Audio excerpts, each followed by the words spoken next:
Čau, já jsem Aleš a hnedka na začátek se chci omluvit, že tenhle díl What's Going On vyšel trošičku pozdě a je to z toho důvodu, že tenhle díl je trochu speciální, protože se nacházíme na mistrovství České republiky v počítačových hrách v Brně a informace z měsíce října si dnes předáme trochu jiným způsobem. Zároveň na konci tohohle dílu si uděláme soutěž o tuhle superovou myšku ROG Zika, kterou jsme dostali od našeho partnera Republic of Gamers přímo pro vás. Ale to až na konci dílu, teď se vrhneme na informace.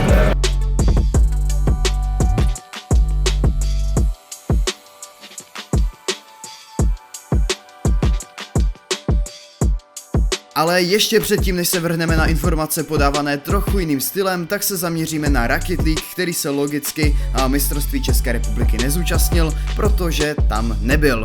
V Rocket League týmu probíhaly delší dobu problémy. Moc jsme nehráli, ale to jsme se kvůli MČSR, neboli mistrovství České a Slovenské republiky, snažili maximálně změnit. Týden před MČSR proběhl bootcamp a všechno se zdálo, že jakž takž funguje. Bohužel opak byl pravdou. Jako první jsme museli porazit tým Sempy, nepodařilo se nám urvat ani jednu mapu, kluci hráli o dost rychleji než my a nemohli jsme se vůbec chytit. Tím jsme se dostali do lower bracketu, kde na nás čekali bývalí Majestic Lions. To už bylo o něčem jiném. Z větší části jsme dominovali a vyhráli 4-1. Tým Sempy nám poslal do lower bracketu ještě tým Inae. Proti ním jsme dokázali vyhrát první mapu a pak se všechno začalo zhoršovat. Nedokázali jsme číst jejich hru a dostávali zbytečné góly. V průběhu celé série to bylo dost vyrovnané, ale štěstí nám nepřálo. Podlehli jsme Inae 4-1 na mapy a tím skončili třetí na mistrovství Česka a Slovenska. Po MČSR dočasně ukončil svoji kariéru Noily. A my jsme momentálně bez třetího hráče. Nyní probíhá tryout pár hráčů, hráli jsme spolu párkrát rankedy, ESL a Gfinity. Já jsem určitě moc zvědavý, kdo zaujme pozici třetího hráče. A teď už se vrhneme zpět na mistrovství republiky a zpovídáme náš PUBG tým ohledně toho, jak se jim dařilo v říjnu.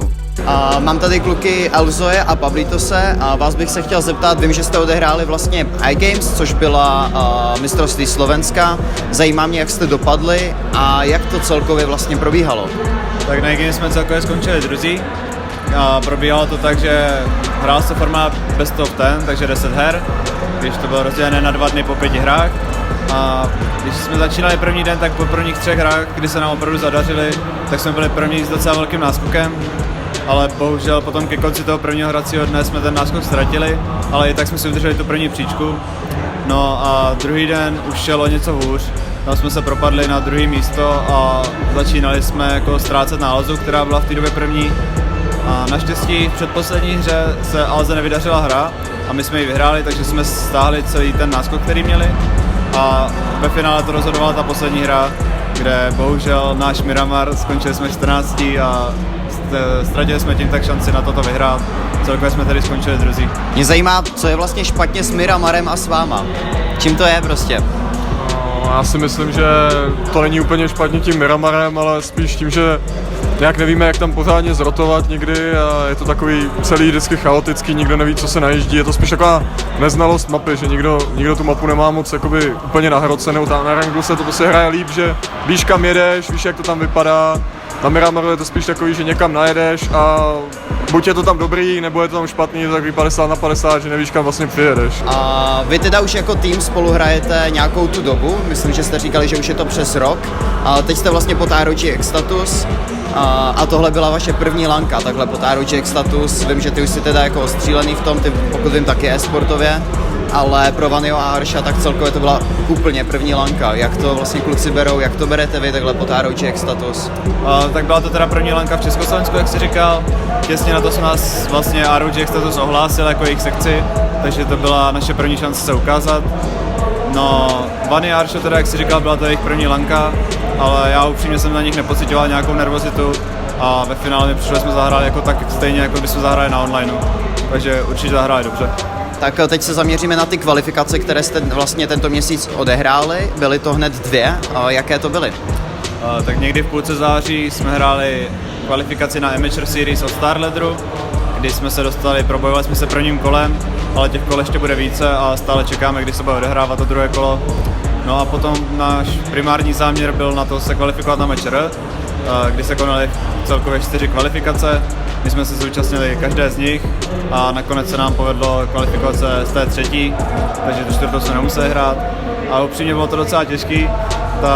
Je vidět, že když těm českým týmům o něco jde, tak jako fakt dokáže dát nějaký dobrý výkony a ta hra je úplně o něčem jiném hned. Takže určitě to byla jako výzva pro nás a jsme rádi, že se nám to povedlo nakonec. A na řadě je náš nový Counter-Strike tým. Se mnou tady je Luko a Desty a já se jich zeptám na pár otázek a celkově se jich zeptám na to, jak vlastně probíhal říjen u X-Status. Takže jako první vlastně, po tom, co jste se složili v září, nebo přešli jste pod ROG X-Status, tak vás čekala Cool Liga. Jak to probíhalo a jak to nakonec dopadlo? Druhá Cool Liga šla celkom v pohode. Pár zápasov sme stratili, ale tak do play-off sme postúpili a v play-off následne sme v prvom kole prehrali 0-2 a vo finále lower bracketu sme vlastne prehrali tiež a skončili sme tretí. Potom vlastně vás čekalo mistrovství Slovenska, nebo taky iGames. Proti jakým celkům jste tam hráli, jak to dopadlo a tak dál? Tak v skupinách sme viac menej nemali problém až na Majestic Lions, ktorí boli favorit skupiny a mali sme ešte v skupine nejaké mixy. A v skupinách to šlo celkom dobre a potom sme vlastne posledný zápas hrali s Majestic a prehrali sme celkom rozdielom triedy, takže tak. A vlastne v playoff sme prvé kolo mali mix nejaký zas a ďalšie kolo sme mali Esubu, ktorá nás vlastne tiež prehrala o triedu celkom a v lower brackete jsme potom vypadli z Erines. Jaká byla ta hra vlastně s Erines, kteří vás vyřadili? Jaké to pro vás bylo? Jak se hrálo? Ze začátku to bylo v pohodě, potom už jakoby docházelo k tomu, nebo docházelo k jednostranné hře, že nás prostě přehrávali, nevěděli jsme, jak máme zareagovat, buď situačně, nebo celkově prostě rychle, nevěděli jsme, jak hrát proti ním, takže jsme prohráli prostě strašným způsobem. Znamenalo pro vás něco tahle prohra, nebo celkově to, jak jste dopadli na iGames? Snažili jste se vlastně potom nějak posunout, abyste se připravili na MČR? No, celkově ty iGames jsme jakoby doufali, že se dostaneme o hodně dál samozřejmě v tom celkové fázi. A s tím, když jsme skončili, myslím, že 9. a 12. tak prostě byla to hodně velká rána. A nevím, snažili jsme se potom samozřejmě, koukali jsme jakoby na všechno, co bylo špatně, přemýšleli jsme, přehodnocovali jsme hru a snažili jsme se to nějak fixovat. Následně vás teda čekalo MČR, ale ještě předtím jste se na něj museli kvalifikovat. To probíhalo jak? Hrali sme last call a v last call sme nestratili ani mapu, takže došlo celkom hladko. Takže když už jste se kvalifikovali, museli jste se na MČR nějakým způsobem připravovat? Tak mali sme bootcamp 4-dňový v Brne vlastne, v X-Status Office, kde sme trénovali či už ako praktisy, alebo Dodi ukazoval na vlastne tej tabuli, nám nejaké taktiky kreslil a také veci, takže... Jaké to pro tebe bylo vlastně mít nějaký bootcamp? Je to nějaký rozdíl oproti tomu hrát online? Je to pro tebe lepší nebo naopak horší? Bootcampy jsou super, je to úžasná věc, tím, že vlastně máš tam všichni lidi po kopě, nebo máš maximální fokus na to, co děláš, že nikdo tam není, já nevím, na Facebooku, nikdo si nic nekouká na nějaký videa, si prostě slezete k jednomu kompu, ukazujete si různé věci, nebo i na tu tabuli, nakreslíte si prostě, vysvětlíte si toho mnohem víc a jakoby rychlejš, efektivnějš, než když jsme doma. Takže bootcamp byl super a je to pomohlo.